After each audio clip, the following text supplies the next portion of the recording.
Now, remember, they're trying to make everything statewide and not federal.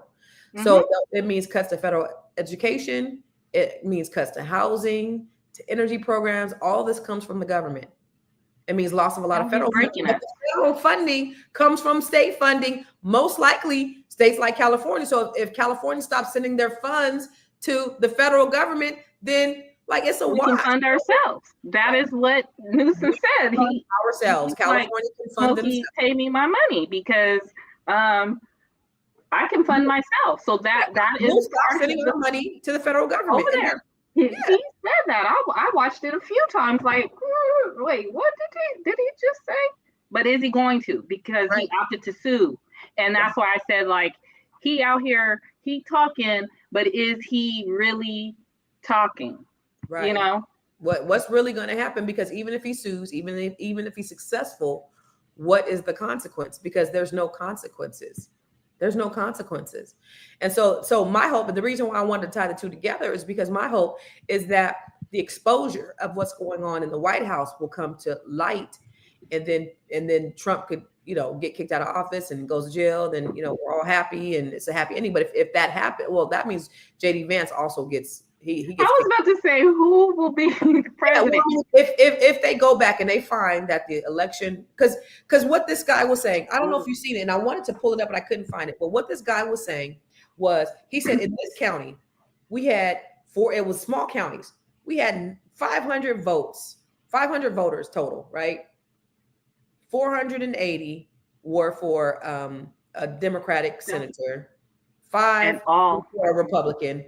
But 100% of the votes were for Donald Trump. So you mean to tell me 95% of the people voted for, and this happened in all the swing states, this happened across the country, and you had 95% of Democratic voters voting for Donald Trump. So you have 0 voting for Kamala. Voted for 0. I did see that too, and quite interesting. Quite interesting. However, it might be believable. I'm not saying I believe it, but it might be if you considered all the people who said they didn't like Kamala. Mm-hmm. So you think they're going to go out and vote for a Democratic senator? I'm not going to vote for. I'm not saying that they did, but I'm saying the picture that has been painted makes it believable. Mm-hmm. You understand? So, they may have, but who are these people logical? Right. See, but that's crazy. That's the whole point about media, social media. That's what I'm saying. But you think about the psychology of people. People who generally are going to vote blue are going to vote blue, whether it's Kamala or not.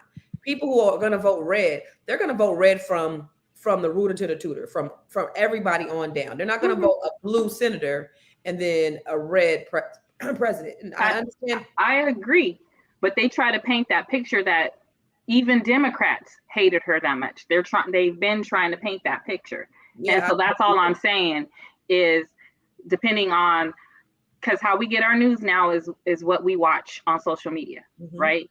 Yeah. So if everything red is in my news feed, I will believe the fact that, they hate her. They don't like her.